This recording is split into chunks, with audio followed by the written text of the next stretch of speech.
आणि आता या वर्षी आपण 26 ते 30 डिसेंबर 2025 या कालावधीमध्ये आपण प्रदर्शन आयोजित करतोय। या प्रदर्शनामध्ये 26 तारखेला सकाळी 10 वाजता आपल्या परंपरेनुसार अनौपचारिक उद्घाटन हे कराड तालुक्यातील प्रगतशील शेतकऱ्यांच्या हस्ते होणार आहे आणि दुपारी 4 वाजता या प्रदर्शनाचा मुख्य उद्घाटन सोहळा होईल। त्यानंतर हे 30 तारखेपर्यंत प्रदर्शन सर्वांना बघण्यासाठी खुलं असेल।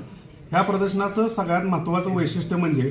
आता आपण पाहतोय की सगळीकडे AI टेक्नॉलॉजी ही मोठ्या प्रमाणात वापरली जाते आणि ही AI टेक्नॉलॉजी ही आपल्या शेतीमध्ये देखील यावी, शेतीमध्ये देखील आलेली आहे, परंतु त्या AI टेक्नॉलॉजीचा आपल्या परिसरातील शेतकऱ्यांना कसा वापर करावा, त्या टेक्नॉलॉजीचं महत्त्व काय आहे आणि या टेक्नॉलॉजीच्या माध्यमातून आपण अधिकचं उत्पादन कसं घेऊ शकतो किंवा चांगली तांत्रिक शेती, तंत्रज्ञानयुक्त शेती कशी करू शकतो हे या AI टेक्नॉलॉजीमधून इथल्या लोकांना आणि शेतकऱ्यांना समजणार आहे। त्या उत्पन्न बाजार समितीच्या वतीनं प्रदर्शनाची परंपरा सातत्यानं चालू ठेवण्याचं काम, हे 20वे प्रदर्शन शेतकऱ्यांना औद्योगिक तंत्रज्ञान मिळावं, माहिती मिळावी आणि जगाच्या बाजारात जे उत्पादनं सातत्यानं वाढत चालले आहेत, किमती वाढत चालल्या आहेत, ती उत्पादनं करता यावी यासाठी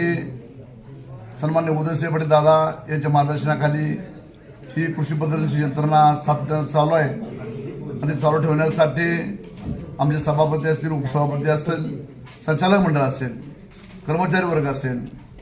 असणारा झेडपीचा कृषी वर्ग असेल, पशुसंवर्धन असेल, कलेक्टर साहेब असतील, BDO साहेब असतील, सर्वांच्या संयुक्त विद्यमानाने ही असणारी यशवंत चव्हाणांचे कृषी प्रदर्शन सतत चालू ठेवण्यासाठी आमचा प्रयत्न कायम राहील आणि तुम्ही दिलेल्या सूचना, जगाला अडचणी, त्या अडचणींचं निवारण केलं जाईल अशी मी शेती उत्पन्न बाजार समितीच्या वतीनं ग्वाही देतो। थांबतो। जय हिंद, जय महाराष्ट्र। प्रदर्शन